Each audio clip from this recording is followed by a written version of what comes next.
지금 이 순간 IT의 수도를 지배하고 있는 건 정부가 아닙니다. 경찰도 아니고 군대도 아닙니다. 총을 든 갱단입니다. 수도의 90%가 무장갱단의 통제 아래 들어가 있고 대통령은 암살당했고 국민 절반은 내일 먹을 밥이 있을지조차 장담하지 못합니다. 정말 숨이 턱 막히는 현실이죠. 그런데 더 충격적인 건 이 나라가 200년 전만 해도 정반대였다는 사실입니다. 유럽 전체 설탕의 40%를 혼자 공급하던 곳, 프랑스 해외 상업 이익의 2분의 1을 벌어다 주던 곳, 말 그대로 세계에서 가장 돈이 되는 땅이었습니다. 그런데 그 나라가 어쩌다 이렇게 끝없이 추락하게 된 걸까요? 먼저 IT가 어디에 있는 나라인지부터 짚고 가야 합니다. 카리브해에 히스파니올라라는 섬이 하나 있습니다. 이 섬의 동쪽 절반은 도미니카 공화국입니다. 올인클루시브 리조트로 유명한 관광 대국이죠. 그리고 서쪽 절반이 바로 IT입니다. 같은 섬입니다. 바다 하나 사이도 아니고 국경선 하나를 두고 딱 붙어 있습니다. 한쪽은 리조트, 한쪽은 갱단이 장악한 나라. 정말 믿기 힘든 대비죠. 이 격차가 대체 어디서부터 벌어졌는지 시간을 200년 전으로 돌려보겠습니다. 지금의 IT 자리에는 프랑스 식민지가 있었습니다. 이름은 생도맹그였습니다. 면적은 벨기에 정도밖에 안 되는 작은 땅이었어요. 그런데 이 작은 땅이 18세기 후반 세계에서 가장 돈이 되는 곳이었습니다. 어느 정도였냐면 유럽 사람들이 먹는 설탕의 40%가 여기서 나왔습니다. 커피는 더했습니다. 무려 60%가 이곳에서 생산됐습니다. 프랑스가 해외에서 벌어들이는 상업이익의 절반이 이 식민지 하나에서 나왔습니다. 다른 식민지를 전부 합쳐도 생도맹그 하나를 못 이겼습니다. 규모를 조금 다르게 보면 더 소름 돋습니다. 당시 영국에는 아메리카 식민지가 13개 있었습니다. 지금의 미국이죠. 그런데 그 13개 식민지를 전부 합친 수출액이 이 작은 땅 하나의 생산 가치와 맞먹었습니다. 한마디로 프랑스는 카리브해의 조그만 섬 하나로 대영 제국의 아메리카 전체와 맞붙고 있었던 겁니다. 정말 어그로 끄는 과정이 아니라 실제로 그 정도였습니다. 그런데 어떻게 이런 일이 가능했을까요? 답은 대규모 플랜테이션이었습니다. 대규모 농장이 800개, 소규모 농장까지 합치면 12,000개가 넘었습니다. 설탕, 커피, 인디고, 면화, 이 농장들이 쉴 틈 없이 돌아갔습니다. 하지만 그걸 돌린 건 기계가 아니었습니다. 사람이었습니다. 노예 40만 명에서 50만 명. 당시 카리브 전체 노예가 약 100만 명이었는데 그 절반이 이 섬 하나에 몰려 있었던 겁니다. 그리고 이 노예들의 현실은 숫자보다 훨씬 더 참혹했습니다. 설탕 농장에 투입된 노예의 평균 수명은 짧게는 3년, 길어야 5년 정도였다고 합니다. 너무 빨리 죽으니까 계속해서 아프리카에서 새로운 노예를 끌고 와야 했습니다. 사람을 진짜 소모품처럼 갈아 넣으면서 돌아간 시스템이었던 거죠. 세계에서 가장 돈이 되는 땅은 동시에 세계에서 가장 사람을 잔인하게 태워먹는 땅이기도 했습니다. 밥줄이 돌아가려면 사람이 계속 죽어나가야 했던 구조였습니다. 정말 끔찍하죠. 그 노예들이 결국 들고 일어났습니다. 1791년 노예들이 반란을 일으켰습니다. 수백 년 동안 설탕밭에서 쓰러져 죽어가던 사람들이 마침내 무기를 든 겁니다. 처음에는 북부 플랜테이션 지역에서 시작됐습니다. 밤에 불을 질렀습니다. 설탕 농장이 타오르기 시작했습니다. 그리고 그 불길이 섬 전체로 번졌습니다. 정말 한 번 붙은 불은 멈추지 않았습니다. 전쟁은 무려 13년 동안 이어졌습니다. 프랑스가 진압군을 보냈습니다. 영국도 군대를 보냈고 스페인도 개입했습니다. 당시 유럽 최강대국 셋이 번갈아가며 이 작은 섬을 짓밟으려 한 겁니다. 그런데 놀랍게도 아니 정말 역사적으로 믿기 힘들 정도로 노예들이 이겼습니다. 카리브 특유의 풍토병인 황열병이 유럽 병사들을 휩쓸었다는 점도 있었지만 그걸 감안해도 결과는 엄청났습니다. 13년 동안 사망자만 10만 명에서 20만 명, 섬 전체의 농장이 불타 사라졌고 운영 기술을 알던 사람들은 떠나거나 죽었습니다. 그리고 마침내 1804년 IT가 독립을 선언합니다.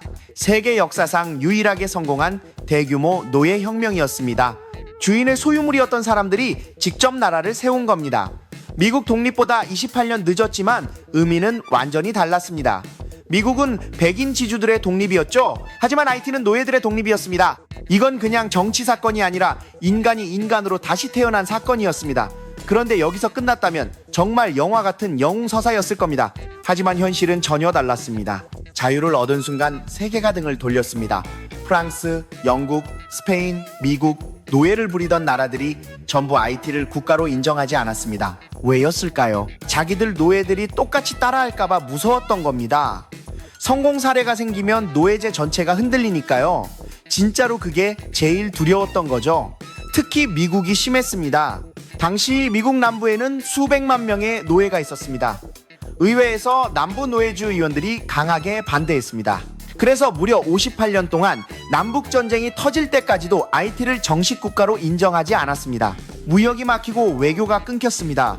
물건을 팔 곳도 없고 기술이 들어올 길도 없었습니다. 미국 제퍼슨 행정부는 아예 무역 금지령까지 내렸습니다. 갓 태어난 나라가 완전히 혼자가 된 겁니다. 독립은 했는데 축하해주는 나라는 단 한 곳도 없었습니다. 정말 말 그대로 자유를 얻자마자 세상 전체가 문을 닫아버린 겁니다. 전쟁으로 폐허가 된 땅 위에서 아무 도움 없이 나라를 세워야 했습니다. 그런데 여기서 더 기가 막힌 일이 벌어집니다. 1825년 IT 해안에 프랑스 군함 12척이 나타났습니다. 전쟁하러 온 게 아니었습니다.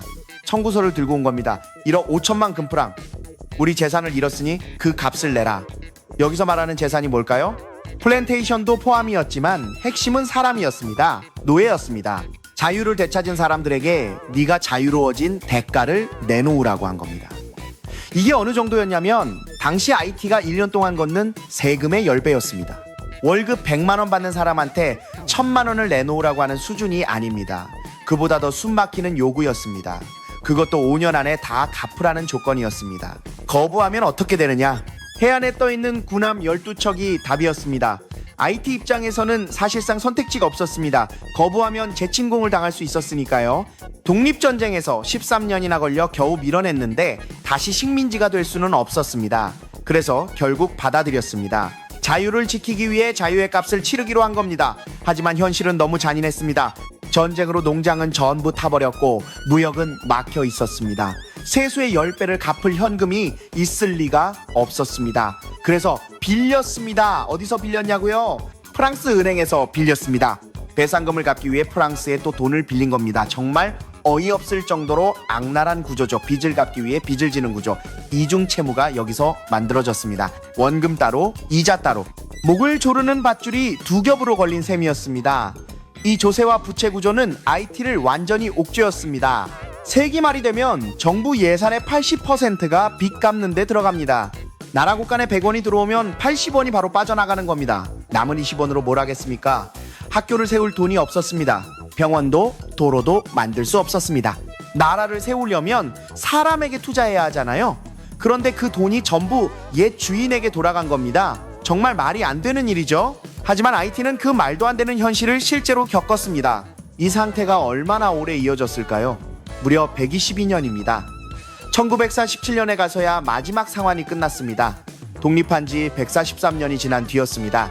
정말 기가 막힌 일이죠. 그 사이 세계는 산업혁명을 거쳤고 철도가 깔렸고 전기가 들어왔고 나라들이 미래를 향해 질주했습니다. 그런데 IT만 제자리에 묶여 있었습니다.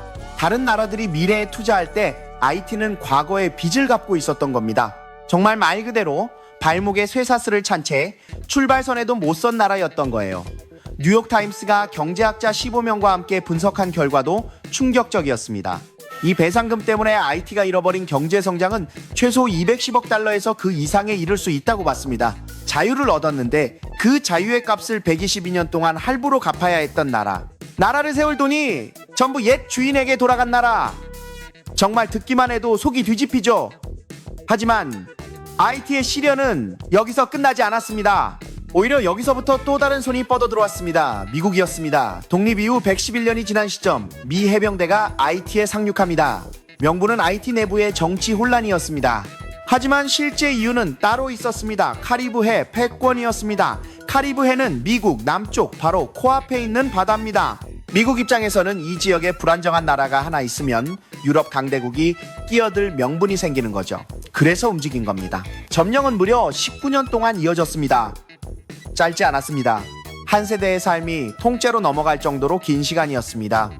그동안 미국이 뭘 했느냐? IT 세수의 60%를 직접 관리했습니다. 그리고 그 돈 대부분이 어디로 갔을까요? IT를 발전시키는 데 쓰인 게 아니었습니다. 프랑스 배상금 상환에 들어갔습니다. IT 국민이 낸 세금으로 IT를 세운 게 아니라 옛 주인의 빚을 갚아준 겁니다. 진짜 허탈한 건 바로 이 지점입니다. 국민이 허리띠 졸라매고 낸 돈이 자기 아이들 학교나 병원으로 간 게 아니라 과거를 붙잡은 빚덩어리로 빨려 들어갔다는 거예요. 그뿐만이 아닙니다. 미국은 IT 농민들을 도로공사 현장으로 강제로 끌어냈습니다. 노예제가 끝난 지 100년도 채 안 된 나라에서 다시 강제 노역이 부활한 겁니다. 정말 너무 잔인하죠. 농민들은 당연히 저항했습니다. 그러자 미국은 진압했습니다. 그 과정에서 수천 명이 목숨을 잃었습니다. 이게 단순한 질서 유지였을까요? 정말로 그렇게 보기 어렵습니다. IT 사람들 입장에서는 또다시 외부 권력이 들어와 자기 삶을 쥐고 흔든 것이었습니다. 19년 만에 미국이 마침내 떠났습니다. 그때 IT 사람들은 이제야 자기 나라를 자기 손으로 만들 수 있겠다고 생각했을 겁니다. 이제야 숨통이 트이는 줄 알았겠죠. 하지만 현실은 또 달랐습니다. 그로부터 20여 년 뒤 프랑수와 듀발리에라는 인물이 대통령이 됩니다. 별명은 파파독이었습니다. 이름만 들으면 뭔가 친근해 보일 수도 있지만 실제로는 전혀 아니었습니다. 그는 통통 마쿠트라는 비밀 경찰 조직을 만들어 공포 정치를 펼쳤습니다. 반대하면 죽는 나라, 말 한마디 잘못하면 사라지는 나라. 그렇게 IT는 또 한 번 숨을 죽여야 하는 나라가 되어버렸습니다. 그리고 파파독이 죽자 권력은 아들 장클로드 듀발리에에게 넘어갑니다. 별명은 베이비독. 이 부자는 무려 29년 동안 나라를 독재했습니다. 나라 곳간을 개인 금고처럼 썼습니다. 정말 대놓고 자기 밥줄처럼 휘둘렀던 겁니다.